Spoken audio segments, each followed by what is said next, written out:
네, 이번 시간에는 성공과 면접 전략 중에서 면접 5번째 시간을 강의하도록 하겠습니다. 질문 의도에 따른 논리적 접근법 사례인데, 질문 의도에 따라서 논리적으로 어떻게 접근하는 거냐, 그 사례를 좀 말씀을 드릴게요.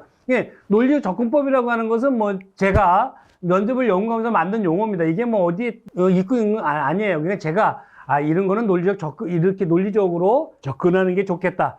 그래서 논리적 접근법이라고 제가 용어를 만들었으니까 여러분들이 그걸 이해하시고 보시기 바랍니다. 근데 매우 중요합니다.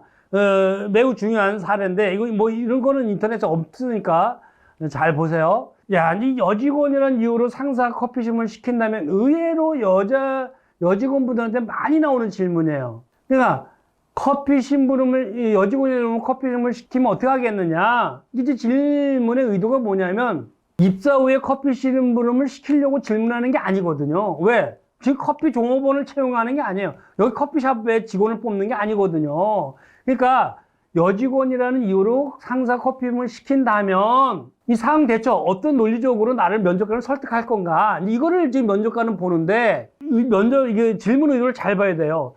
여기 커피 심부름을 시키려고 하는 게 아니다 이거예요. 그러니까 따라서 하겠다, 못하겠다. 단답형으로 얘기하면 절대 안 되는 거예요, 이거는. 하겠습니다, 못하겠습니다. 이걸 듣고 싶은 게 아니에요, 면접관은. 이런 경우는 면접관을 어떻게 논리적으로 설득을 시킬 거냐.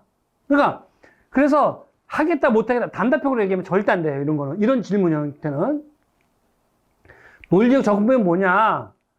어떻게 대답해야 되냐면, 가정과 회사를 비유해서 얘기하세요. 어떻게? 예, 저는 저희 집에서 막내인데요. 모처럼 휴일날 아빠, 엄마, 오빠 아침 식사 끝나면 제가 전 가족 커피를 타서 마시면서 즐거운 휴일을 시작합니다. 저는 회사와 가정은 같다라고 생각합니다. 회사의 상사님, 저의 부모님 같지 않겠습니까? 회사의 선배님, 저의 오빠, 언니 같지 않겠습니까? 상사님이 커피 심부름을 시킨다면 가족 같은 전체 부서, 팀 커피를 타서 한 잔씩 마시면서 하루를 시작하면 보람된 하루가 되지 않겠는가? 신입사원은 분위기 역할도 할 의무가 있다고 생각합니다. 어떻게 할 거예요? 커피 심부름을 시킨다면 어떻게 했는가? 가정과 회사를 비유해서 걱정하지 마라. 나는 가정과 회사는 같다고 생각한다. 회사의 상사님, 내 부모님 같지 않냐? 회사의 선배님, 저의 오빠 누나 같지 않냐? 우리 가족 같은 부서 전체 타서 같은씩 마시면서 하루 시작한다는데 얼마나 좋은 대답이에요. 논리적 접근법이 좋잖아. 하겠다, 못하겠다와 이렇게 논리적 접근법으로 설명한 사람과 여러분은 누구한테 점수 포인트를 줄까요? 그러니까 이런 질문은요, 여기 면접에서 보면 가만히 생각해 보면 가정과 회사를 비유해서 얘기하면 할 게 참 많아요. 가정에서 우리 우리 상사가 뭘 시킨다. 내 부모가 뭘 시키는 거라고 생각하고 내 직장의 선배가 뭘 시킨다. 우리 오빠 누나가 나한테 뭘 시킨다라고 생각하고 이거를 대입을 하면 답변할 게 참 많아요. 그래서 이제 논리적 접근법, 가정과 회사를 비유해서 이거를 가지고 논리적 접근법으로 해라. 여러분 그러니까 이런 게 어려운 게 아닌데 자꾸 이거를 고민하고 그래요. 이걸 어떻게 대답할까? 질문 의도, 커피 종업원을 뽑는 게 아니에요. 시키려고 뽑는 게 아니에요. 어떻게 논리적으로 면접관을 설득하고 답변하는가, 이걸 보려고 하는 거예요. 가정과 회사를 비유하세요. 앞으로 여러 질문 형태가 많을 텐데 어떤 질문을 여러분이 딱 받잖아요. 그럼 가정과 회사를 딱 비유하세요. 가정과 회사를 요런 걸 사례를 알면 요 사례를 가지고 가정과 회사를 빗대서 하면 대답할 게 참 많아요. 여러분 예상 질문 참 많지 않습니까? 여기에 가정과 회사를 비유해서 해라. 그러니까 이때는 이렇게 얘기하면 때묻지 않은 순진함 자체로 좋은 느낌을 줘요. 그러니까 이러고 나서 회사에 입사했다. 상사님이 미쓰기 커피 타와. 내가 어려운 공부해갖고 그 많은 돈 들여갖고 대학 졸업해갖고 내가 이 회사에 커피 타려고 왔어요? 뭐예요? 한두 번은 타줄 수 있겠죠. 그 다음에 뭐예요? 알아서 드세요. 그걸 왜 시켜? 지는 손발이 없어? 상사는 손발이 없고 신입사원 여직원이 타다 줘야 되는 분만 먹어야 되는 데는 법이 어디 있어요? 혹시 이 강의를 듣는 우리 상사님들 제발 커피 같은 거, 담배 심부름 거 시키지 마세요. 본인이 하십시오. 때 묻지 않는 순진함, 좋은 느낌을 준다. 커피 타려고 온 게 아니다. 그리고 입사 후에 약속하지만 책임지지 않는 거예요. 나는 커피 타려고 온 게 아니에요. 나는 이 업무를 하기 위해서 4년 동안 준비해서 왔습니다. 그거 하면 안 돼요. 물론 기분 나쁘게 그렇게 거절하지 마시고 한두 번은 해주세요. 나중에 어느 정도 되면 부장님 저 지금 너무 바쁜데 제가 이따가 시간 되면 이따 좀 타다 드릴게요. 아니면 다른 방법으로 얘기하든가. 그렇지 않으면 애로사항 때 그럴 때 이렇게 우회해갖고 얘기해도 되고. 근데 아마 요새는 이런 게 많이 없을 거예요. 거의 없을 거야 아마. 혹시나 그래도 몇 군데 있을 거예요. 그런데 이제 하여튼 입사회 이렇게 얘기하지만 이렇게 답변은 논리적 접근법을 멋지게 얘기하고 땡붙자는 순수함 아주 그 좋은 느낌을 주고 입사 후에는 약속하지만 책임지지 않는다. 명심하세요. 그 다음에 근데 또 한 가지는 이제 내부 고발자에 대해서 어떻게 나왔냐. 이제 옛날에 이제 그 삼성의 김용철 변호사가 이제 이 내부 고발자에 대해서 이게 나왔을 때, 양심 선언했을 때, 참, 기업체에서 내부 고발자가 이제 많다 보니까, 내부 고발자에 대해서 이제 질문이 면접 때 한때 참 많이 나왔던, 내부 고발자 어떻게 생각하냐. 이게 이제 기업체에서 내부 고발자에 대해서 회사가 뭐가 이제 언론에 나오면 그 내부 고발자에 대한 질문이 또 많이 나와요. 근데 이 내부 고발자도, 이런 내부 고발자도 아주 앞에 거를 이제 잘 생각해 보시면. 이게 이제 질문 의식이가 있어요. 질문 시기는 뭐냐면, 이제 어떤 기업체에서 뭐가 나오고 옛날에 많았었죠. 하여튼 대기업들 차원에서 많았었는데, 근데 중소기업들도 이 내부 고발자 때문에 이제 고민을 많이 해요. 이 내부 고발자. 이제 어떻게 생각하느냐, 이런 거. 근데 그 다음에 특히 격리 같은 경우는 회사의 어떤 여러 가지 어떤 돈 사용처라든가 이런 걸 좀 알고 있죠. 근데 영업부 같은 경우는 뭐야? 누구한테 검은 돈 주고 이런 경우도 있잖아요. 근데 이제 그거는 회사의 대입이란 말이에요. 근데 그거에 대해서 이제 내부 고발자에 대해서 이제 그러다 보니까 이제 그런 거에 대해서 질문 나오는데 이 당시에 이제 이 김용철 변호사가 삼성그룹의 이 내부 고발자에 대해 양심 선언했을 때 젊은 친구들이 뭐라 했어요?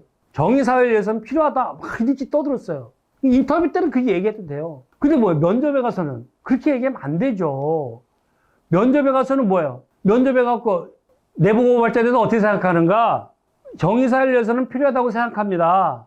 그렇게 얘기하면 이 면접관은 부장 이사님은 이 친구를 뽑았을 때 어때요? 양심 선언하겠다면 나하고 이사를 고발하겠다는 거잖아. 이 회사 망가뜨리겠다는 거잖아. 안 뽑고 싶은 거예요. 정의사회를 위해서는 인터뷰할 때는 하는 거지, 이 회사에 와서는, 면접에서는 절대 정의사회를 위해서 내부 고발자는 필요합니다고 하면 그 순간 여러분은 아웃이에요. 지원자는 아웃이에요. 속마음은 그렇더라도 거기서는 그렇게 얘기하면 안 돼요. 정의사회를 위해서는 필요하죠. 그러나 저는 필요합니다. 그럼 뭐예요? 결국은 내가 입사해갖고 만약에 회사에 비리가 있으면 내가 고발하겠습니다. 나 지금 뭐가지 날리겠다는 건데 그 사람은 뽑겠어요? 여러분 같으면 뽑겠어요? 절대 그렇게 하시면 안 돼요. 논리적 접근법으로. 이것도 어떻게 해요? 가정과 회사를 비유해서 얘기해서요. 자식으로서 부모의 잘못을 밖에서 떠들고 다니는 거나 마찬가지라고 생각합니다. 회사 생활에 대해 잘 모르기 때문에 내부 고발에 대해서 많이 생각하지 못했습니다. 죄송합니다 하고 끝까지 자세히 설명하려고 하지 마세요. 그냥 두리뭉실하게 넘어가세요. 가정과 회사를 앞에서 얘기했잖아. 커피 심부름. 그걸 비유해가지고 내부 고발자에서 어떻게 생각하는가? 예, 자식으로서 부모의 잘못을 밖에 떠들고 다니는 거나 마찬가지라고 생각합니다. 회사 생활에 대해서 잘 모르기 때문에 내부 고발에 대해서는 많이 생각해보지 못했습니다. 죄송합니다. 그러면 넘어가는 거예요. 정의사회에서는 필요합니다. 아웃. 명심하세요. 이런 사례가 많은데, 그러니까 이런 가정과 회사를 빗대서 얘기할 수 있는 이런 사례가 많습니다. 한번 여러분들 이 앞에 커피 심부름 내부 고발자 가지고 여러 질문 형태에 대해서 이걸 내부 가정과 회사를 어떻게 비교해서 해볼 수 있을까? 한번 고민해 보시고요. 또 타사에 지원한 사례, 이제 이거를 묻는 경우가 왕왕 있는데, 이거는 타사에 지원한 사례는 의외로 질문이 많은데, 혼자 결정에 어려움이 있을 때, 이게 질문의 의도가 두 가지로 극과 극이에요. 그러니까 같은 질문이라도 시기에 따라서 정반대의 느낌을 주는 거예요. 이 질문은, 그러니까 이 타사에 지원한 사례는 시기에 따라서 정반대의 느낌을 준다. 그러니까 고도의 심리전을 이용한 대응이 필요한 거예요. 그 사례로서. 이거는 뭐냐면, 타사에 지원한 사례는 관심 없는 지원자에게는 질문하지 않아요. 언제? 관심 있는 시기. 면접자가 알쏭달쏭할 때 이 친구가 괜찮은 것 같기도 하고 뭔가 2% 부족해. 요때 괜찮은 것 같은데 이 사람을 다른 데서는 다른 사람은 어떻게 평가할까? 요때 뭔가 아리송할 때, 알쏭달쏭할 때, 2% 부족할 때 얘는 내가 지금 뭔가를 결정하기는 어려운데 다른 사람들은 어떻게 결정할까? 요럴 때 질문하는 의도가 있는데 혼자 결정에 어려움이 있을 때 관심 없는 지원자한테는 질문하지 않는다. 뭐가? 타사의 지원 사례가 4학년 1학기 제가 말씀드렸죠. 4학년 1학기 어떤 그 취업활동 기간 4학년 2학기 12월까지 이때는 뭐예요? 취업 시즌 활동 기간이에요. 이때는 이 취업 시즌 활동 기간의 의미는 긍정적인 시기예요. 이때 답변 요령이 틀린 거고요. 이거래. 만약에 내가 2월 졸업자다. 1월부터는 뭐예요? 2월 졸업인데 1월부터는 취업 마무리 시기예요. 이때는 부정적인 의미에서의 질문이에요. 그러니까 왜냐하면 괜찮은 인재들은 5월부터 12월까지에 벌써 약 8개월 동안 취업활동 기간인데 활동했을 때 괜찮았다면 딴 데서 뽑아갔을 거라는 거예요. 근데 안 뽑아갖고 지금 이 하반기 공채에서 떨어졌다. 1학기 인턴, 정규 때는 인턴에 떨어지고 2학기 공채에서 떨어졌다. 하반기 공채에서 떨어졌다. 그 다른 데서는 왜 불합격을 시켰지? 그리고 왜 졸업 시즌까지 왔지? 취업 마무리 시기까지 왔지? 부정적인 의미예요. 그런데 이 4학년 2학기 5월부터 12월까지는 취업활동 기간으로서 이때 질문은 긍정적인 의미예요. 요거 잘 보세요. 여러분들 의미. 그러니까 보충 확인자 질문이 들어와요, 이때. 그러니까 이때 질문을 몇 개 회사 전부 합격하면 어느 회사에 입사하겠는가? 타사 급여는 타사 지역은 이런 식으로 질문하는데, 그러니까 이 부정적인 시기의 질문은 또 어떻게 하는 거고, 긍정적인 시기 4학년 2학기 5월부터 12월까지는 이 질문에는 아주 긍정적인 의미에서 질문을 하는데 보충적으로 확인하는 질문은 어떤 것이 있느냐?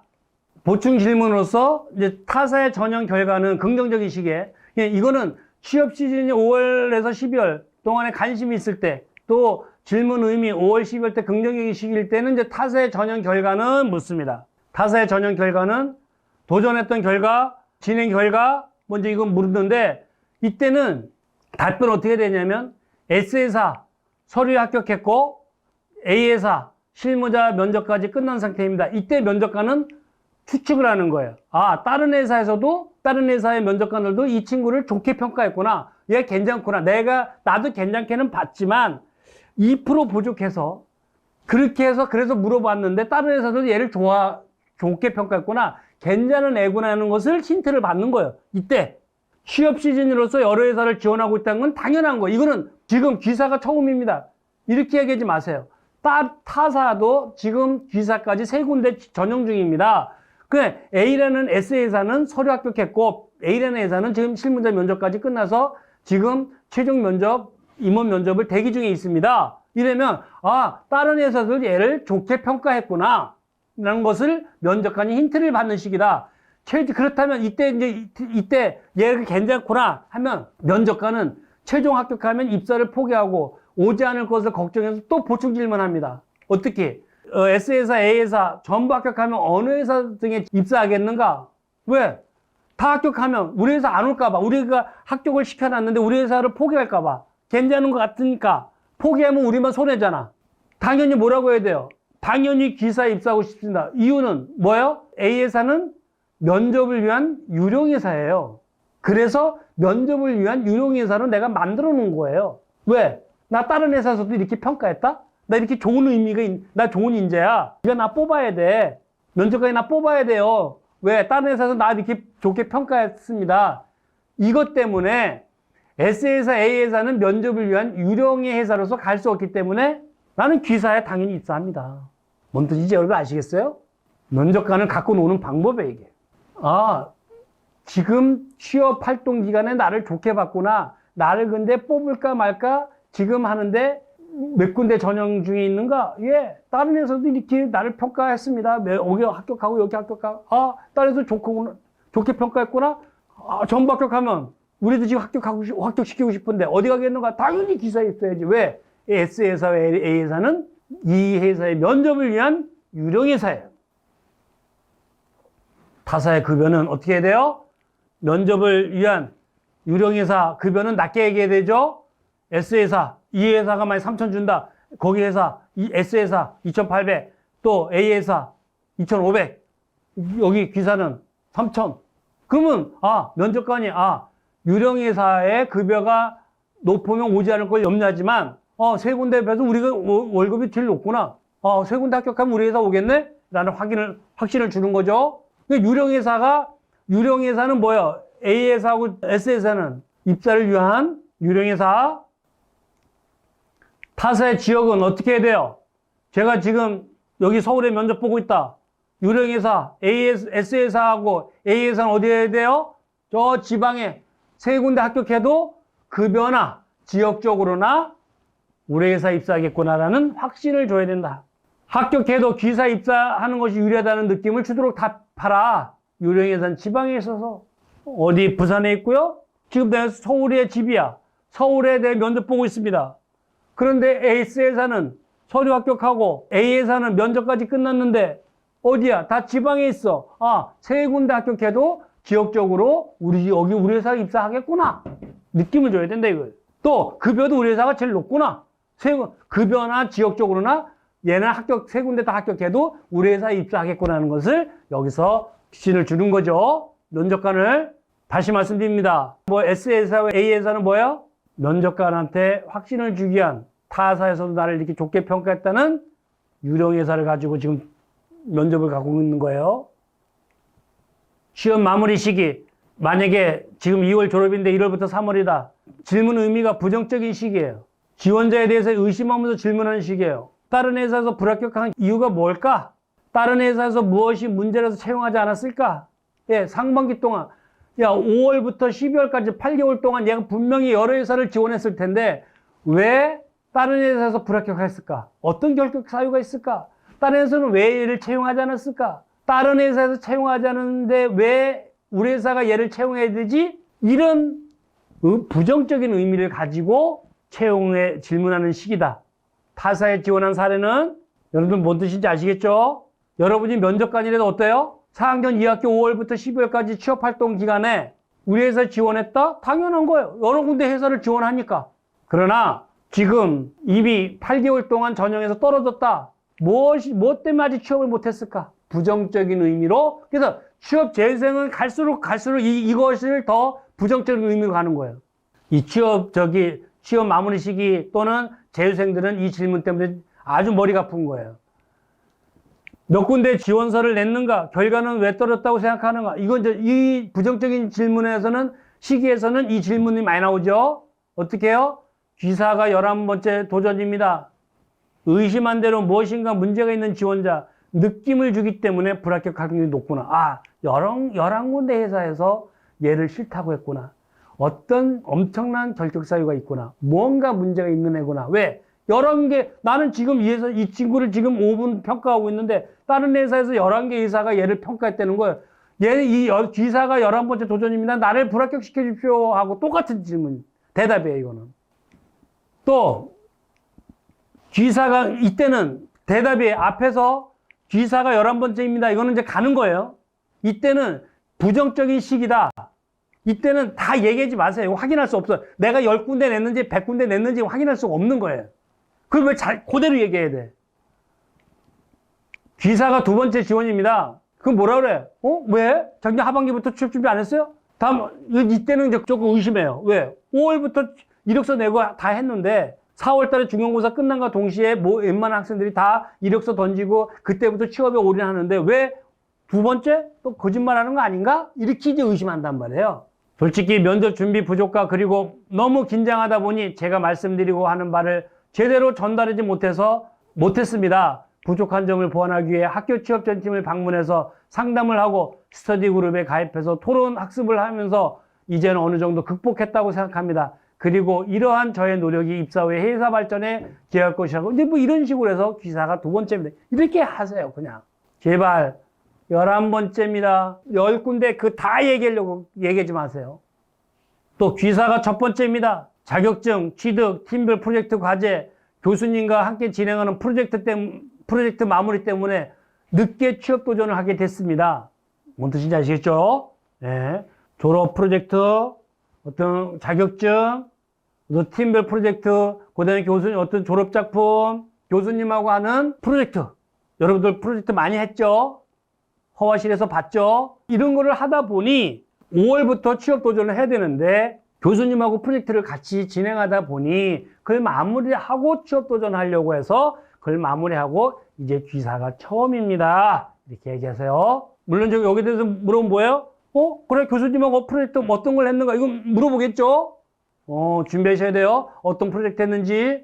아무튼 자료 찾으면 많아요. 아무튼 거짓말은 나쁜 건데 어쩔 수 없어요.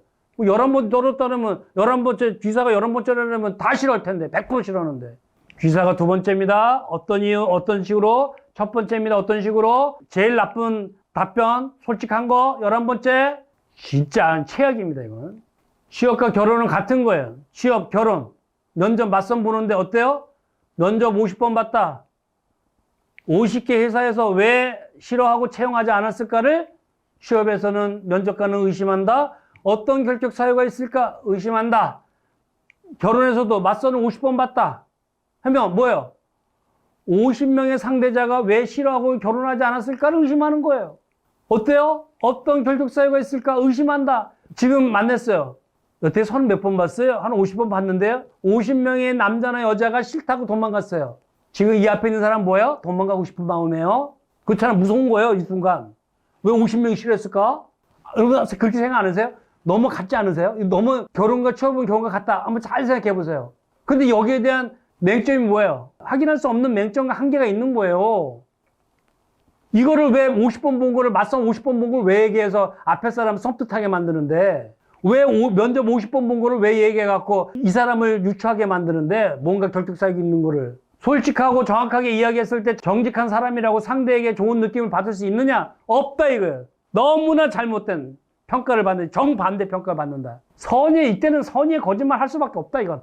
선의의 거짓말 하세요.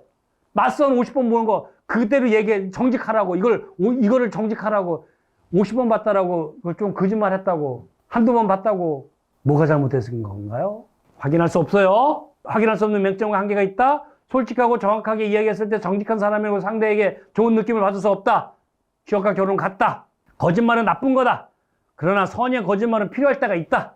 라고 취업에서는 선의의 거짓말이 너무 많아요. 입사 지원서 내가 봤을 때 반은 거짓말 자기소개서. 솔직히. 그리고 면접에서 입사하면 어떻게 하겠다는 거 하여튼 글쎄요. 반은 거짓말이라고 좀 보고 싶어요.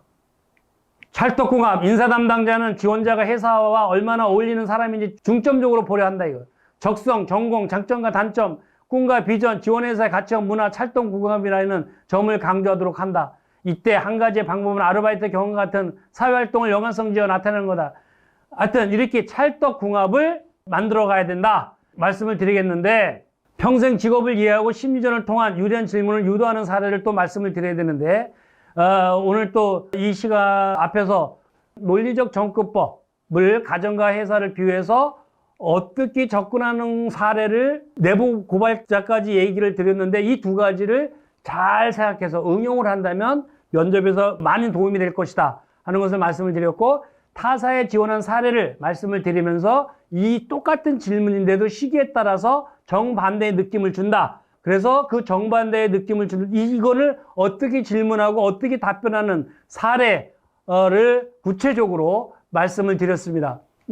그래서 이것은 취업과 결혼은 같다라는 거에서 여러분들한테 이 사례까지 제가 말씀을 드렸는데 너무나 좀 중요한 부분도 있고 면접에서 어쩔 수 없이 이것을 논리적 접근법, 질문의 의도, 시기에 따라서 정반대다 하는 것을 중요한 것을 지금 오늘 이번 시간에 말씀을 드렸습니다. 다음 시간에 평생 직업시대, 잡시대를 이해하고 심지를 통해서 유리한 질문을 유도하는 사례를 몇 가지를 말씀을 드리면서 다음 시간에 뵙겠는데 다음 시간도 상당히 중요합니다. 어떤 식으로 어떻게 접근해야 되고 하는 것을 좀 더 자세히 말씀을 다음 시간에 드리겠습니다. 오늘 수고하셨습니다. 감사합니다.